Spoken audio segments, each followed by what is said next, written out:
Merci d'être ici avec moi une fois de plus, j'espère que vous allez très bien aujourd'hui. C'est Marie avec une autre édition de Space News. Bienvenue sur ma chaîne. Cette information peut être considérée comme de la science-fiction ou comme le spectateur le voit le mieux et je la publie uniquement à des fins de divertissement. Néanmoins, je prends mes informations très au sérieux et pour quiconque a des yeux pour voir. J'écris ceci le matin du 29 août 2025, dans la première nouvelle d'aujourd'hui. Un vaisseau spatial Alfratan de type Black Knight a été abattu mercredi dernier en fin d'après-midi, heure locale, alors qu'il effectuait une mission d'observation au-dessus de la partie est de la mer des Caraïbes, au nord du Venezuela. Le vaisseau spatial de classe chasseur, désigné par les Alfratans comme Alpha Kilo 17, car ils utilisent une terminologie humaine, étant donné qu'ils sont essentiellement plus nombreux, mais dans l'espace. Il était stationnaire et regardait vers le bas juste au-dessus de la limite légale de 100 km séparant l'espace aérien des humains de la Terre et l'espace contrôlé par la Fédération, tout en observant les mouvements de la marine des États-Unis dans cette zone. Il a d'abord été frappé par une intense série d'armes énergétiques dirigées vers lui, puis par 3 missiles solaires conçus pour détruire des satellites, qui ont été tirés depuis ses navires en mer. Tous les vaisseaux Black Knight ont des boucliers énergétiques avancés, et comme l'a déclaré le haut commandement Alfratan, les faisceaux d'énergie ont pu perturber le taux des harmoniques des boucliers, en utilisant une fréquence destructrice exacte, permettant aux missiles de les traverser. Cela signifierait que la Cabale connaissait les harmoniques du bouclier du Black Knight avant l'attaque, ce qui est tout à fait possible et même logique, car ils ont étroitement coopéré avec les Alfratans jusqu'à récemment. L'équipage du vaisseau Black Knight était probablement trop confiant, faisant confiance à leurs boucliers lorsqu'ils ont été frappés par les armes énergétiques sans effet immédiat, ne sachant pas qu'ils étaient vulnérables. Comme l'ont déclaré les Alfratans, le Black Knight n'a pas du tout manœuvré lorsqu'il a été frappé par les missiles solaires, donc les armes énergétiques ont probablement également aveuglé ses capteurs, car le vaisseau n'a pris aucune action d'évasion.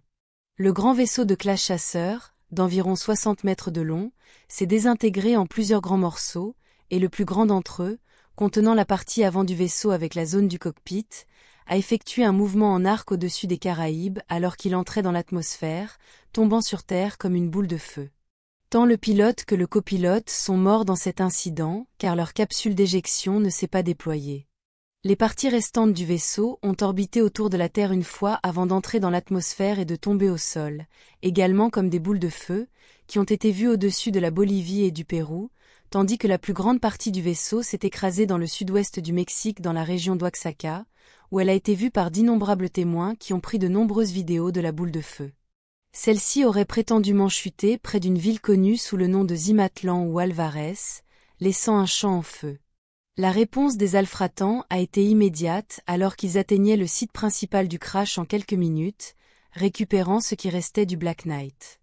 Peu après, la police et l'armée ont établi des limites sur cette zone, et le gouvernement local a déclaré que ce qui se passait là-bas n'était qu'une décharge en feu et que tout était sous contrôle, ignorant les innombrables témoins oculaires et leurs vidéos capturant un grand objet tombant, tous faciles à trouver en ligne avec les données de localisation que j'ai fournies ci-dessus.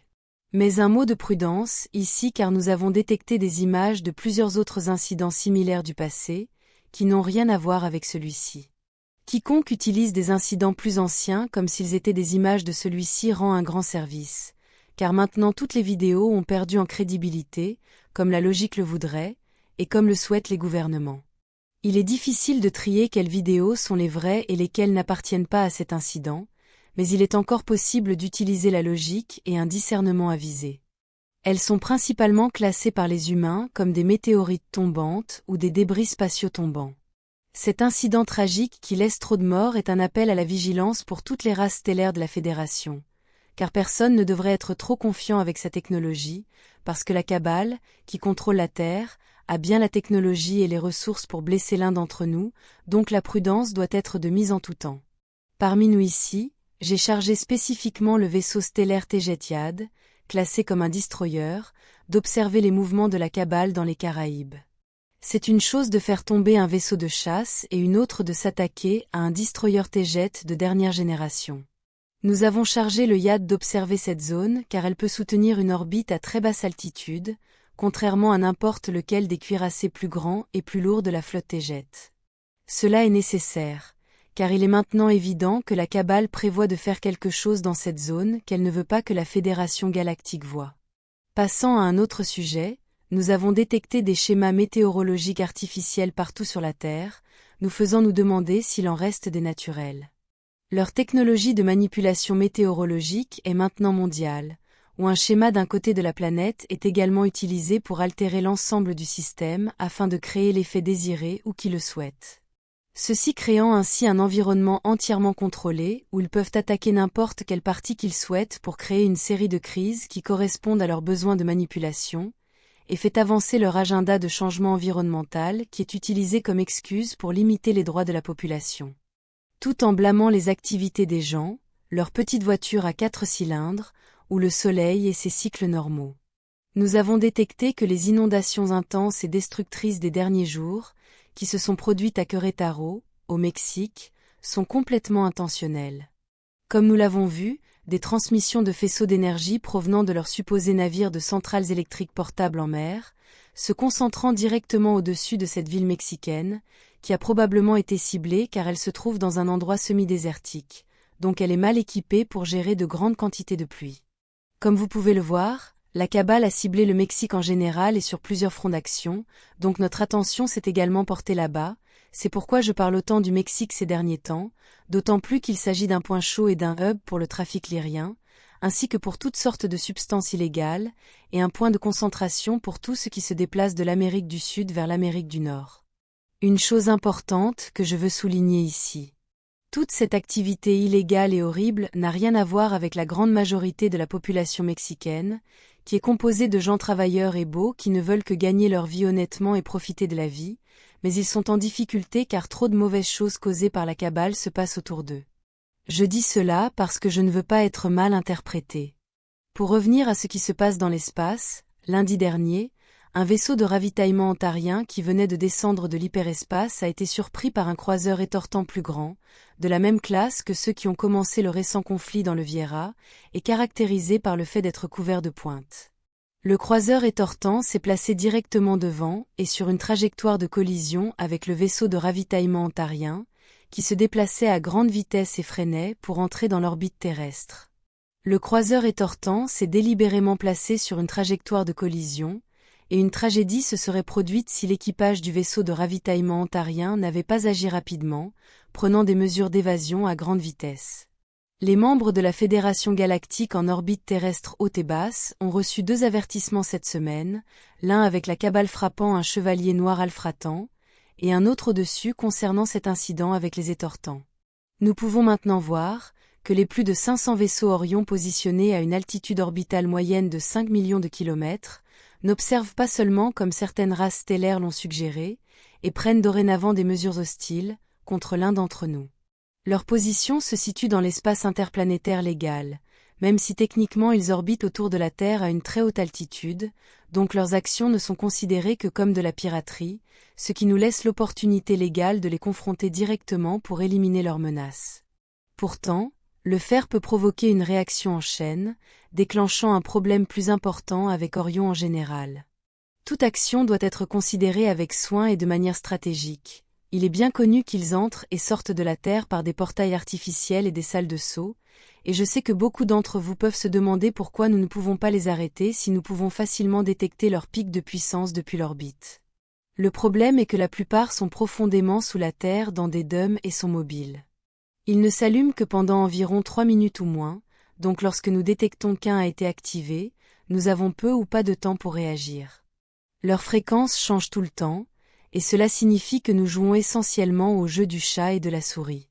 Tous les portails ne sont pas mobiles, mais les plus grands sont fortement gardés dans des installations militaires et se faisant passer pour des collisionneurs de hadrons scientifiques, ce qui est un autre sujet dont nous devons parler.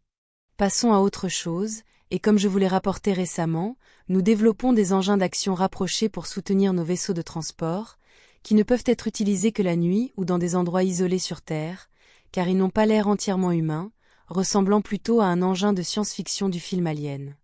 Ils ne seront pas remplacés, mais nous allons introduire de petits appareils T-Jet qui sont construits et conçus pour ressembler à certains types d'hélicoptères humains. Ceux-ci sont dans leur phase de finition atémère, car leur prototype a bien volé, mais a rencontré un problème que nos ingénieurs s'efforcent de résoudre. La forme d'un hélicoptère n'est pas adéquate pour une distribution uniforme de puissance pour ces boucliers. Les boucliers de tout vaisseau spatial ou engin sont générés de manière toroïdale, où l'énergie sort des moteurs à l'arrière, enveloppe l'ensemble de l'engin et revient dans le système par un collecteur d'énergie à l'avant. Le problème est que la position d'un échappement de moteur dans un hélicoptère est au milieu, tandis que sur un vaisseau spatial, elle est à l'arrière, donc dans un engin en forme d'hélicoptère, le toroïde d'énergie sort de la section arrière et du rotor arrière, ainsi que des extrémités du rotor principal, hors de la portée de son cocon de protection, donc vulnérable. Rendant les choses pires, le rotor de queue et le rotor arrière d'un hélicoptère sont là où ils sont attaqués le plus, donc ce problème est complètement inacceptable. Je ne partage pas une vulnérabilité en public, au contraire, car cela a poussé nos ingénieurs à chercher des solutions alternatives, ce qui fera avancer notre technologie de bouclier énergétique beaucoup plus. En bref, la puissance de sortie des engins en forme d'hélicoptère sera considérablement augmentée, donc la queue et les rotors ne seront pas seulement couverts, mais la résistance globale du bouclier et la survie de la machine seront également considérablement accrues par rapport à la conception initiale. Ces nouvelles machines nous permettront de voler presque partout sur Terre, jour et nuit, car la population ne peut pas savoir si ce qu'elle voit est un véritable hélicoptère humain ou l'un de nos engins, permettant ainsi de mener des missions de sauvetage et de surveillance beaucoup plus efficacement sans enfreindre la célèbre directive première. Ces engins ressemblant à des hélicoptères sont capables de voler avec leur rotor de manière conventionnelle, mais sont également équipés de générateurs de jets de plasma et d'antigravité, leur permettant de voler sans rotor, qui sont principalement utilisés pour donner l'effet de camouflage souhaité aux spectateurs. Et bien sûr, ils sont alimentés par 2 petits réacteurs à point zéro de haute efficacité. Les sauvetages ont continué, mais à un rythme beaucoup plus lent en raison d'un manque de renseignements exploitables basés au sol au cours du dernier mois. Nous savons que la cabale a emmené les Tégètes, Antariens et citoyens d'autres races stellaires plus vulnérables bien plus profondément sous terre pour nous empêcher de les sauver.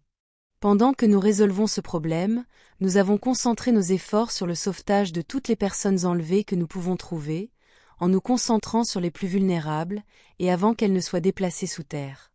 Le CIC scanne également constamment les médias à la recherche d'indices et de personnes disparues que nous pouvons aider, et avec cela, nous pouvons voir à quel point ces engins ressemblant à des hélicoptères sont nécessaires pour nous tous.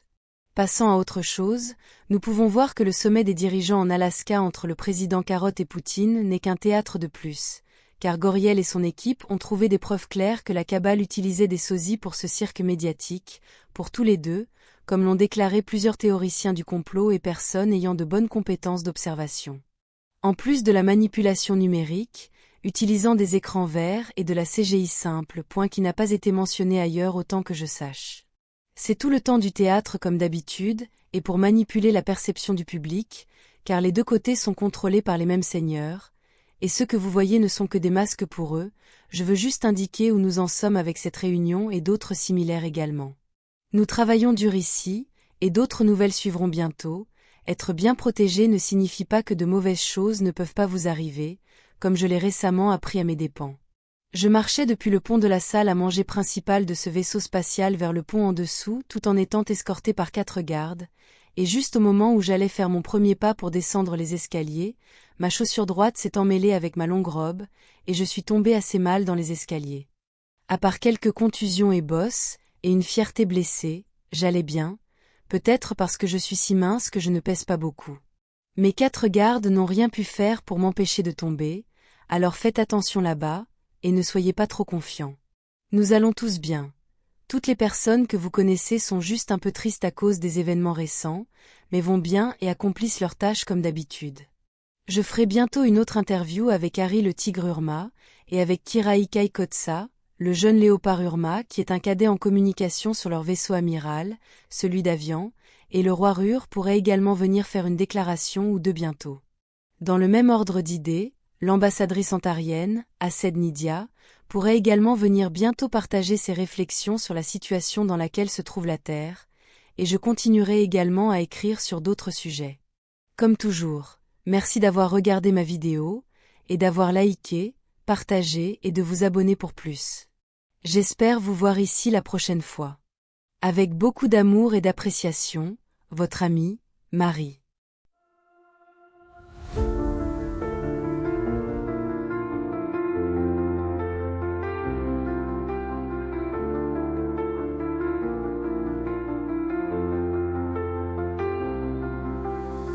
Dans l'immensité des cieux, nos rêves se déploient. Une étoile de nos voeux vers un monde de joie. Chaque lumière dans la nuit raconte une histoire, un voyage infini aux confins de l'espoir. Nous sommes des voyageurs sous un ciel infini, portés par des ailes d'astres, un rêve ébloui. Nos cœurs battent à l'unisson dans la danse des étoiles. Un amour sidéral nous emporte vers l'idéal.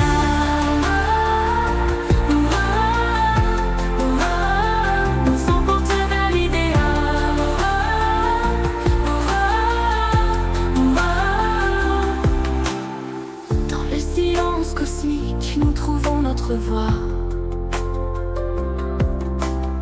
Chaque note symphonique résonne avec moi. Un souffle de l'univers remplit nos âmes de lumière. Avec toi je veux parcourir un amour sidéral et fier. Nous sommes des voyageurs sous un ciel infini, portés par des ailes d'astres, un rêve ébloui. Nos cœurs battent à l'unisson dans la danse des étoiles. Un amour sidéral nous emporte vers l'idéal. Nous sommes des voyageurs sous un ciel infini, portés par des ailes d'astres, un rêve ébloui. Nos cœurs battent à l'unisson dans la danse des étoiles. Un amour sidéral nous emporte vers l'idéal.